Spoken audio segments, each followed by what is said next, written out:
hello. I thought it'd be easier if I make you a little video. Hello, Cindy. Cindy's going to help me to demonstrate because she really likes costuming. Hopefully you can see this because I haven't got a stand or anything. I'm having to balance my phone on some cups. Right, so the first thing you need to decide is, do you want a fitted waist or an elasticated waist? If you want a fitted waist with a zip, you need to measure nice and snugly around your waist. Use that measurement. If you want an elasticated waist, measure around your hips, but leave a little bit of ease, so you're not sitting it snugly against your hips like you are with your waist, because it needs to go on and off. So that's the measurement you're going to use if you want to have an elasticated waist. Okay, so what you need is your waist or your hip measurement, and then you're going to times it, divide it rather, by 2 times pi, and that's going to give you what I'm going to call your waist radius. Okay, so the total length of your pattern is going to be your waist radius plus the length of your skirt. So the 2 measurements you need, your waist or hip measurement and the length that you want your skirt. You're also going to need a really big piece of paper. What I tend to do is buy wrapping paper when it's on special offer after Christmas, but you probably need to stick 2 pieces together even then. Okay, so we know what measurements we've done our calculations. So you take that total length, which is your waist radius plus the length of skirt, and you start off on your piece of paper. Now make sure this is like tiny, obviously, just to sort of like demonstrate the shape and that. You need to make sure that the distance that way and the distance that way is big enough so that it fits on your total length. That's your waist plus your length. Okay, so if you just mark in the corner, that's going to be your starting point, and you need to measure across to your total length. So let's just pretend we've measured it and it's 20 centimetres. So you mark it there straight across, and then square down. If you've got a set square, that's even better. Use the edge of a book or something, just so you've got a nice square. And this is going to be your quarter circle. So again, you mark off the 20. I'm just going to go draw a line, then we know where the edge of our pattern is going to be. Okay. Right. Now, because you're going to be doing quite a long length, you're better off with a tape measure. If I can find the tape measure, I don't know where I've put it. I did have one.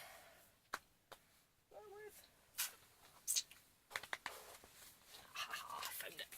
Okay, so you're going to use this as like your, don't know what you call it, fulcrum, I'm not entirely sure.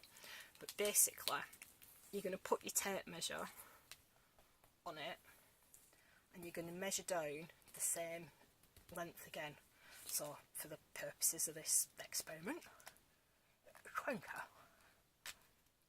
Okay, and I put a little dot there, where that is. And basically, you're just going to use that as like a, whatever you call it, to swivel round, for want of a better word. And you just follow it around like this, just marking off every so often where your 20 is. Make sure you keep that on the corner. Okay, keep this as straight as you can as well.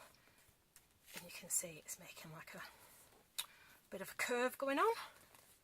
Okay, so you've done that, so you can see you join them up.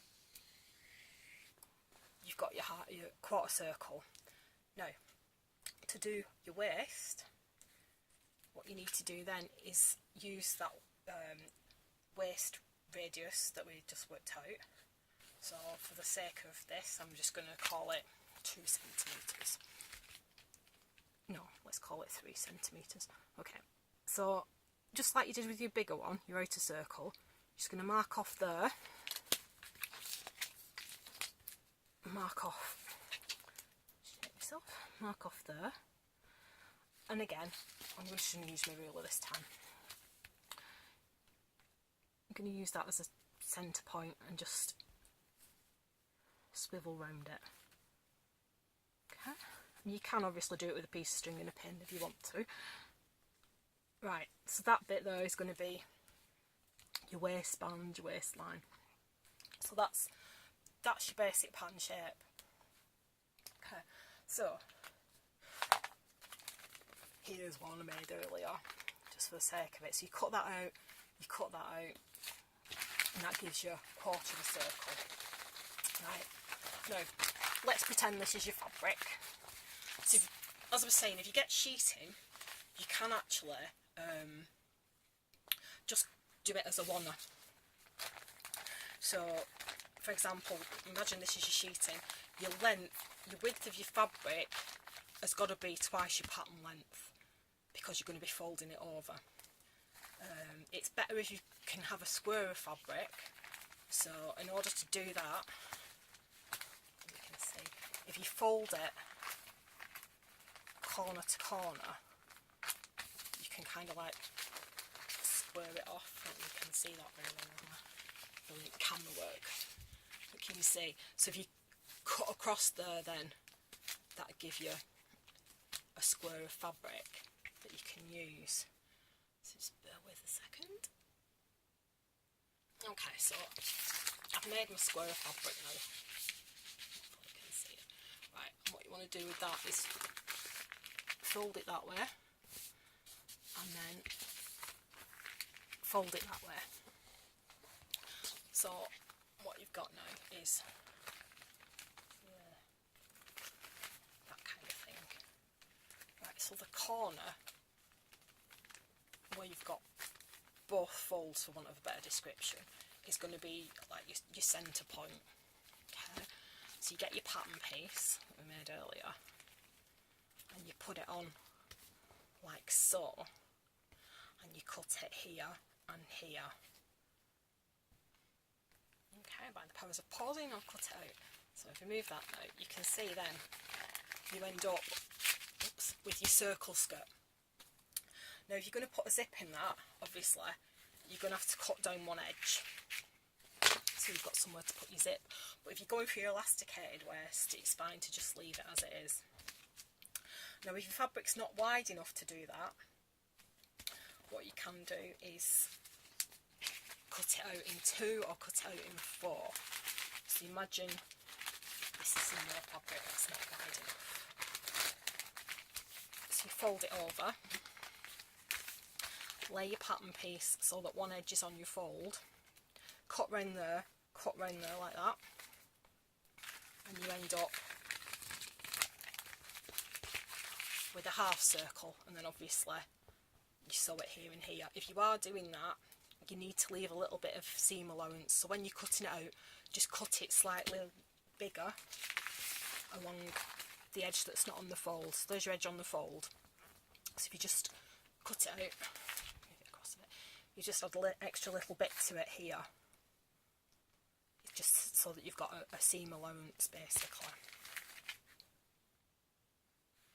Okay, and obviously if your fabric's like really not wide enough to do that even, you can just cut out 4 pieces like this, but again, leave yourself a seam allowance, cut extra on that side and extra on that side, and then just sew all 4 up. Okay, so in addition to your circly bit, you're also going to need a waistband.